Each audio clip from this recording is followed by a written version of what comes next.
Discover the career of your dreams. Learn how to get your foot in the door, stand out, and create the life you desire. This is our time. This is our adventure.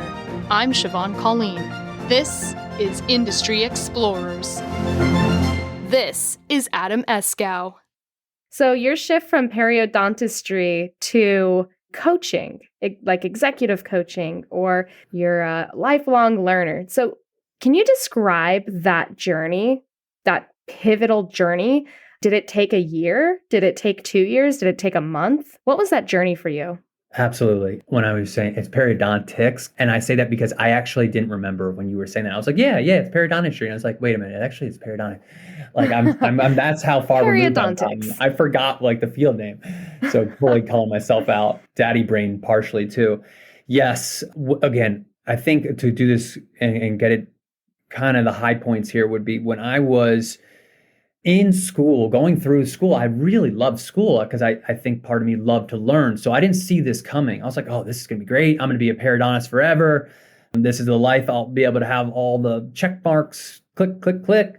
And then so when I actually started to practice, I went into my father's office and I had to build my own practice, like get patients in the door and show people what I've learned and what I could do. So I struggled in that early process, but I started figuring out and growing. And ultimately, I kind of realized from the get-go in those first maybe 3 years, like something felt really off. I was not enjoying it. I really wanted to work in an environment that was very team friendly, like we're all working together. Like that's something I could talk about with what I'm doing now.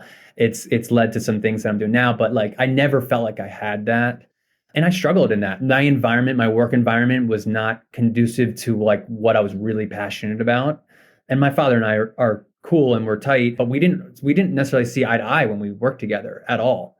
We had different visions on what we wanted. So I struggled there. And so I started backing away from the 5 days I was working there. And I was trying to work in a couple other offices for my own emotional well-being, but also to stay busy while I was growing what I was trying to grow in my dad's office. And then ultimately it was about 4 or 5 years in where I was waking up most days dreading going to work. My wife could see it. She was like supportive and she knew how tough it was for me to not wanting to go to work after being so excited. And she got to see the excitement when I was in school because we went to school together. And I met a friend of mine who had just been getting coached, and we were supposed to go out gambling at, we were supposed to go out gambling at Maryland Live Casino when I was living in Maryland. And we didn't gamble that day. He was a friend from dental school and he had just been getting coached for many months. And he was like, I'm telling you, Siobhan, he was like cutting through butter. He was so clear and confident that day. And I was like, oh, I got to buy my dad's practice and I don't see another, what am I supposed to do? Like, there's nothing else to do. Like, this is just what I got to do. Like, I just got to suck it up and do it. And he like started coming up with solutions that I didn't even know were possible. And I was like, what is happening, man? Like, we know each other. And like, all of a sudden you're really, really clear and confident. And like, something about you is very different. And I got really curious behind that. And he told me he was getting coached. I was like, well, I don't know what I'm going to do with my life, but I do know I'm going to get coached. And that opened up everything. Like that, my first coach was like freaking baller. I love her. She was awesome. She was younger than me. She helped me transform my life for sure. And, you know, a series of decisions made me want to like have that impact on other people.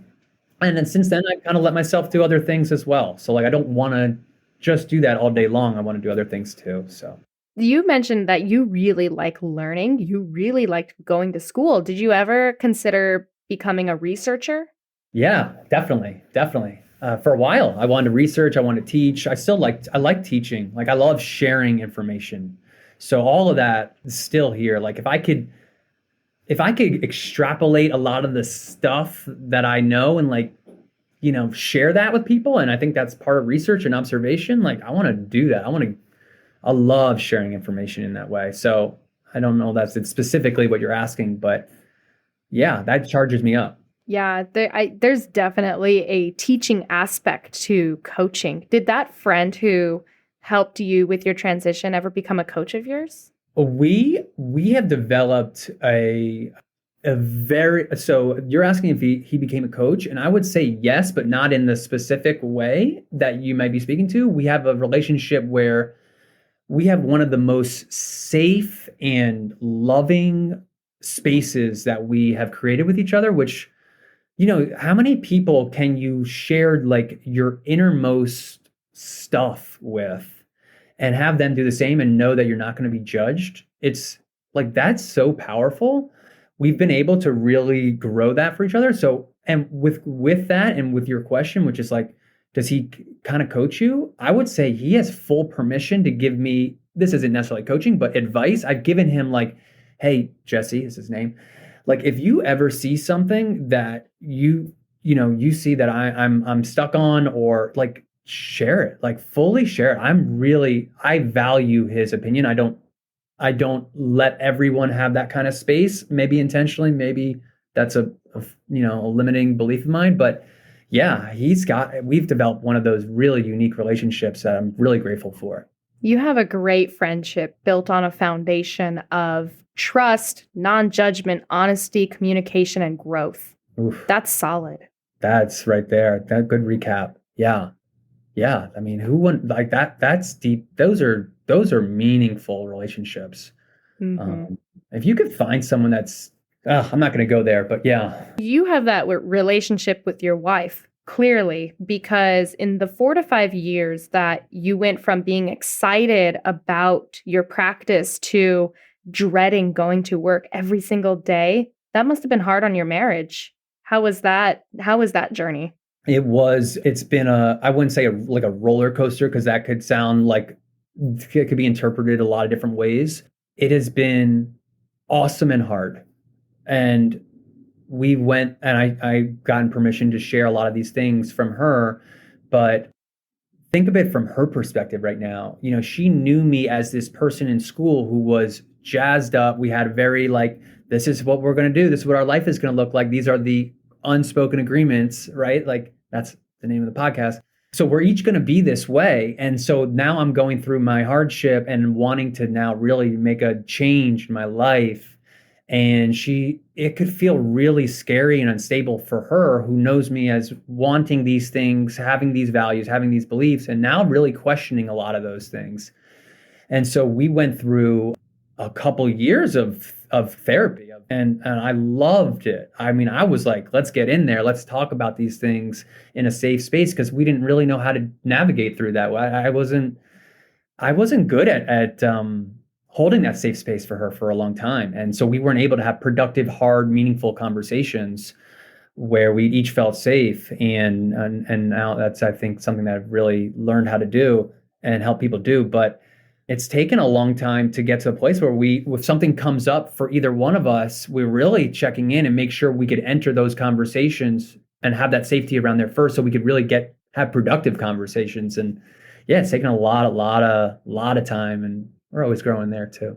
During that progress through couples therapy, did you find yourself, was there difficulty in being vulnerable on your end? Oh yeah, for sure. Yeah. For sure. I mean, I like going vulnerable, but again, if there's part of you that's like, this is not a good idea, because I remember last time I went vulnerable, the last 2 times, you reacted this way when I brought this up, or like, I'm afraid of what you're going to think or how this is going to impact our relationship. That's what vulnerability, feels like to me.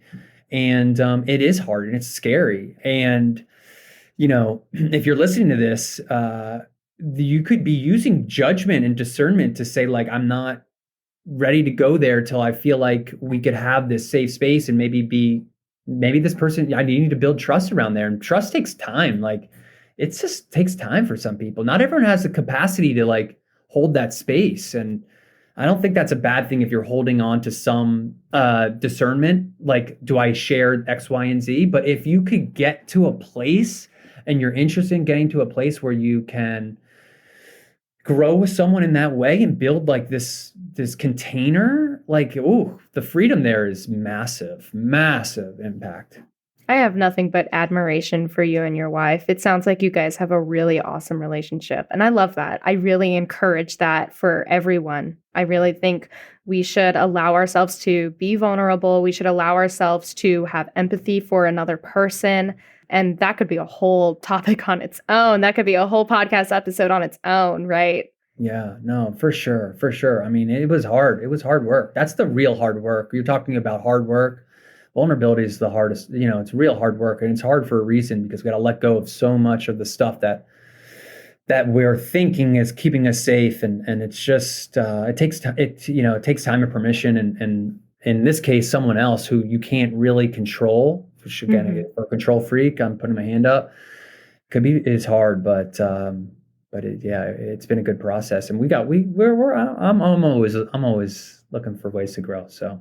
I love that. And as you help other people grow and get through whatever it is that they're getting through in their life, you've developed 2-minute methods, which I think is really cool because people get distracted really easily. Attention spans are often short. So 2-minute methods, that sounds like a really great thing for anyone. Everybody's got 2 minutes, right? Do you want to talk about how you developed 2-minute methods and where that came from? I'm laughing right now because whoever's listening to this, I just want to share with you how fortunate you are to have. There's a reason you're listening to Siobhan right now.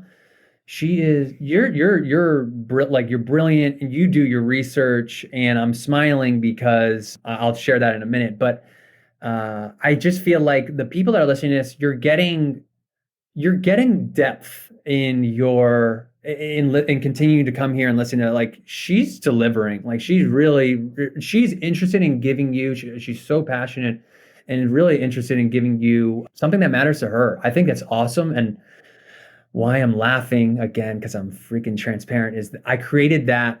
Actually, it wasn't my idea. The person who helped me with my website created it. It was their idea. It wasn't, I haven't really, it's not really a thing. It's not really a thing. I forgot it's on my website till you brought it up. That's so crazy. It's not really something I focus on. That is so crazy. It's going to be gone probably in a week. Like, after you say that. Yeah, I don't even know what that is really. I don't focus a lot of my time or energy on that, and maybe that's short-sighted, but if it helps, then great, but it's not something I consciously did. Oh, that is so funny. I'm not sorry to put you on the spot like that. No, I love it. This is great. It's so true, though. Well, I will say I think it's brilliant because everybody has 2 minutes, and I really like the one that says no matter what, strengthen your commitment muscle. Because honestly, I have trouble with consistency and I have trouble with commitment. And the first thing that comes to mind is going to the gym. I am working on strengthening my commitment muscle. So yeah. No, this is funny, but I think that's a fantastic part of your website. It caught my attention for sure. Well, that's something. I mean, hey, I might have to revisit this after you're getting your feedback. If it really does provide value, I'd love to focus on that in some way. That goes back to what we were talking about with, like, making the decision first. It's something that you could really get behind, these small chunks of like a small commitment, small decision. I'm going to do X. We were talking about observing someone in a field that you want to observe. We talked about dentistry, right? Like why you would stop. But really making a decision, like imagine saying, I'm going to call 3 people by X date, like measurable by X, right? Measurable X by Y. I'm going to call 3 dentists to see if they are open to me coming in for observing, or I'm going to call 3 real estate agents or 3 whatever, to see if they're okay with me coming and observe by 1 week from now, right? Then you could say, like, can I do that? Like, yes, I could do that. I'm going to do that. That's it. Then the commitment doesn't sound so hard. But if you're just like, I need to go find an office to go see, and I better get started. It's like, oh man, I don't know, man. That sounds hard. I need to go to the gym for a year. That sounds really hard right now. Yeah. I could go to the gym for like 3 days. I'll go twice in 3 days. Oh, I could do that. I'm going to commit to that. Just start right there. Easy. Don't go too far into the future. X by Y. Absolutely. Have SMART goals, which I can't remember what that Oh, acronym yeah. stands for. Yep. I'm very certain that the stands for measurable, which is what you were talking about, and T probably stands for timely, right? Attaching a time by Friday or by this or by that. Yeah, because when you can measure it and you can measure your progress and track it in short intervals, it's less overwhelming and it's more doable and you're more likely to just execute. I totally had a thought, but it escaped me. Love that though. Yeah. How can listeners support your endeavors or projects?